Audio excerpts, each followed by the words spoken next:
दिवाळीनंतर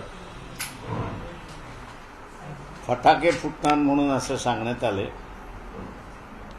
फटाके फुटायला लागलेत अशी परिस्थिती आहे. पण मेन फटाका कधी फुटतोय हाच त्याच्यातला महत्वाचा आहे.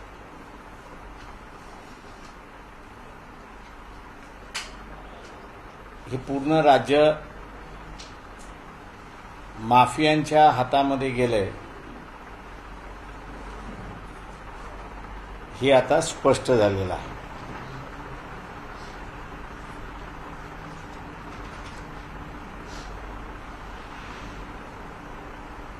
भांडणं लागली आहेत.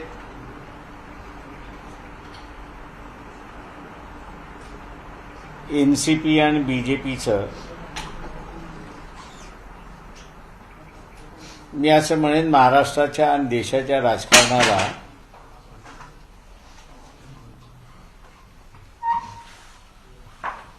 हे चांगलं आहे की या पक्षामधले काही लोक जे आहेत त्यांचं चारित्र्य काय आहे हे लोकांसमोर यायला लागलं.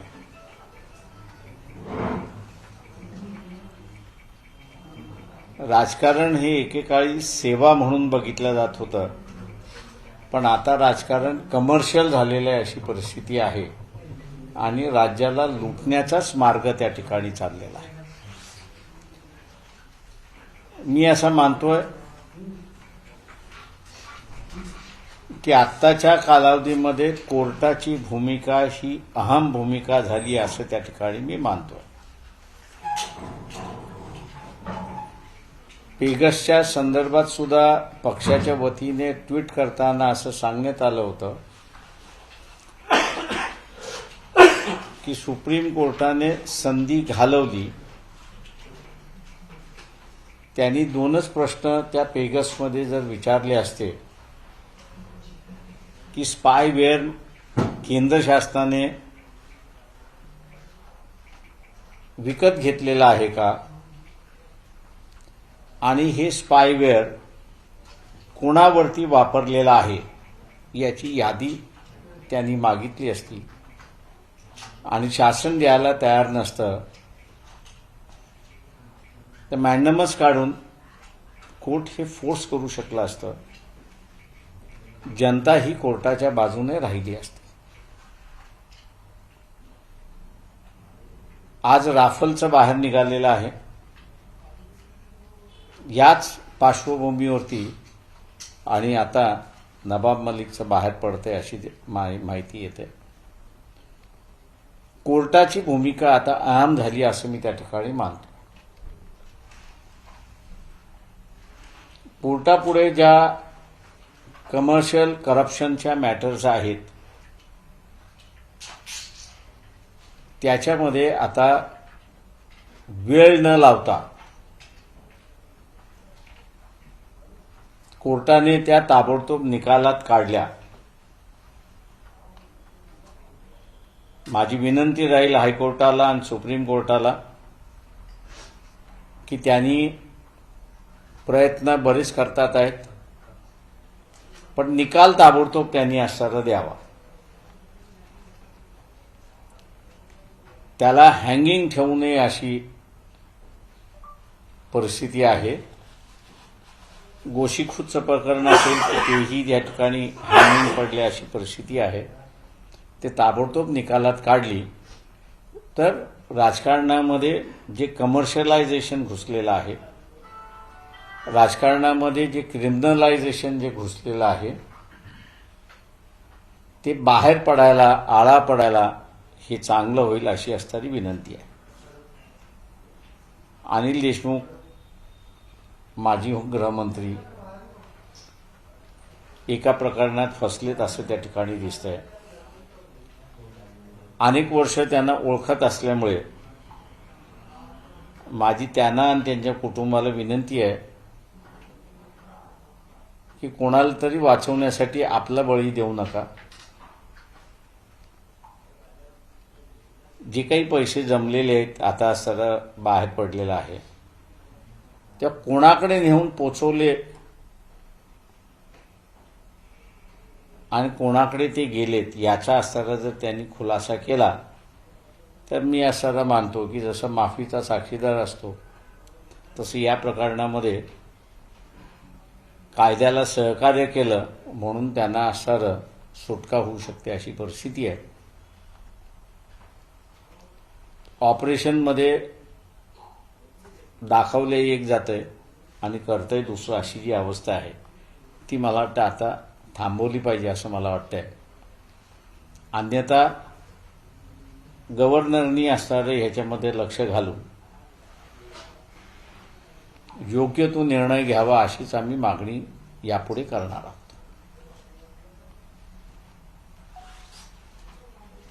आपण विचाराल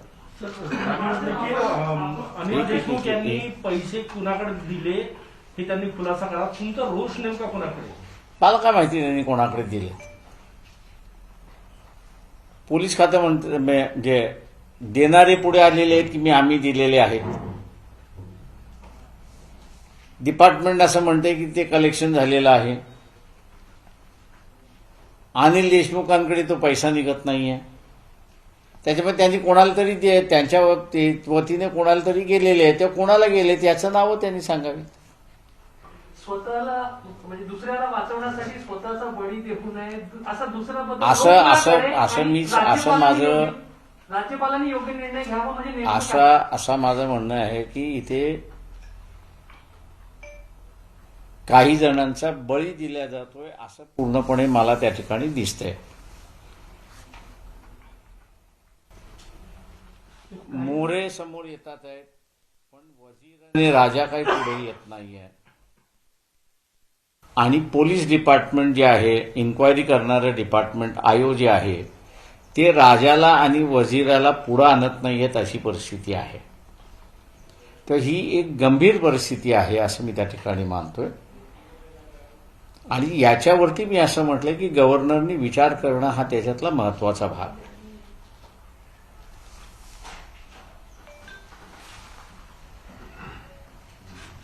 देवेंद्र फडणवीस यांनी आरोप केलेले आहे की मुंबई बॉम्बस्फोटातले जे आरोपी आहेत त्यांच्याशी व्यवहार केले आहे.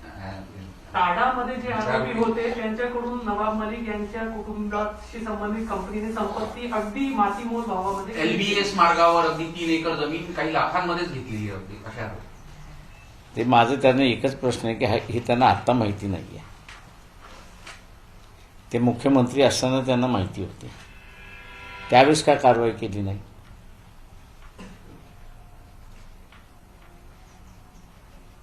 आता फक्त जेव्हा आपल्यावरती शेकलं जातंय त्यावेळेस डायव्हर्ट करण्यासाठी दुसरी माहिती आणायची. म्हणजे पहिली आलेली बातमी ही दाबल्या जाईल अशी असणारी परिस्थिती आहे. लोकांची शॉर्ट मेमरी असते. त्या शॉर्ट मेमरीचा असताना बेनिफिट घेतला जातोय की एक प्रकरण दाबण्यासाठी दुसरं प्रकरण काढायचं, दुसरं प्रकरण निघालं की तिसरं प्रकरण काढायचं. आणि म्हणूनच मी म्हटलं की कोर्टाची भूमिका ही इथली असणारी अहम भूमिका आहे की कोर्टाने आता विदाऊट डिले त्यांच्यापुढे जेवढ्या क्रिमिनल केसेस आहेत, पॉलिटिकल क्रिमिनल केसेस जे आहेत त्याचा त्यांनी निकाल लावला पाहिजे. Either this way or that way.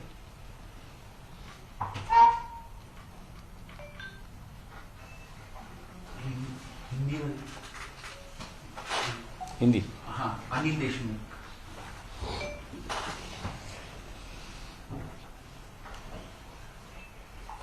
Maharashtra की राजनीति की स्थिति दिन पे दिन गिरती जा रही है. कई सालों से हम लोग ये कह रहे हैं कि महाराष्ट्र के राजनीति पर कब्जा जो है वो क्रिमिनल्स का हो चुका है. राजनीति सिर्फ लोगों के सवालों को छोड़ने के लिए नहीं है लेकिन अब स्टेट को लूटने के लिए हुई है, ऐसी एक परिस्थिति है. दिवाली के पहले और दिवाली के बाद अभी जितनी भी इंफॉर्मेशंस आ रही है उससे यही दिखाई देता है कि गफला जो है वो लाखों का नहीं है तो करोड़ों का है.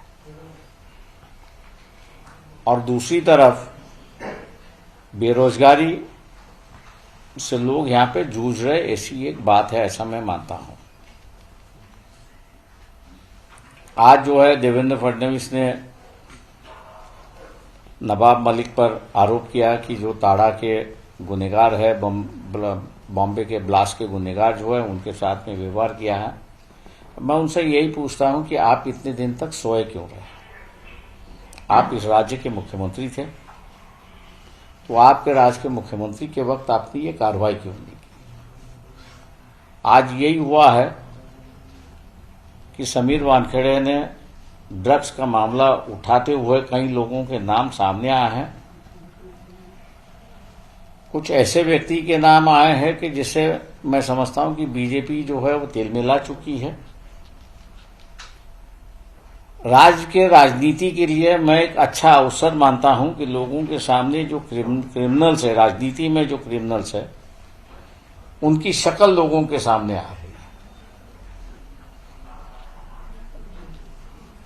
मैं हाईकोर्ट से और सुप्रीम कोर्ट से दरखास्त करता हूं, विनती करता हूं कि जितनी भी क्रिमिनल केसेस आपके पास है, उसको आप तुरंत फाइनल डिसीजन पे ले आइए।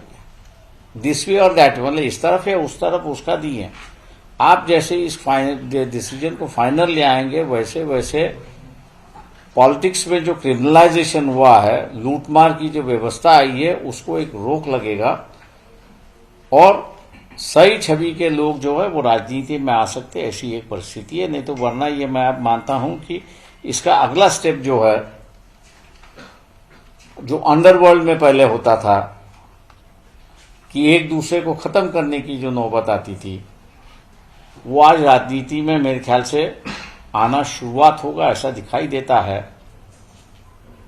गवर्नर साहब के पास इसकी पूरी जानकारी मिलती है क्योंकि इंटेलिजेंस डिपार्टमेंट उनको भी रिपोर्टिंग करता है, और इसलिए गवर्नर से भी हम लोग दरखास्त करते हैं कि क्या परिस्थिति उभर रही है। जो ये तू मैं आज बीजेपी और एनसीपी में चल रहा है, इसका नया रूप क्या होगा? ये आरोप प्रत्यारोप के स्तर पर ही रुकेगा या एक दूसरे को खत्म करने के स्तर पर जाएगा? इसकी मेरे ख्याल से गवर्नर ने जांच करना चाहिए और उचित भूमिका जो है वो गवर्नर ने लेना चाहिए, ऐसा मैं गवर्नर साहब से आग्रह कर रहा हूं।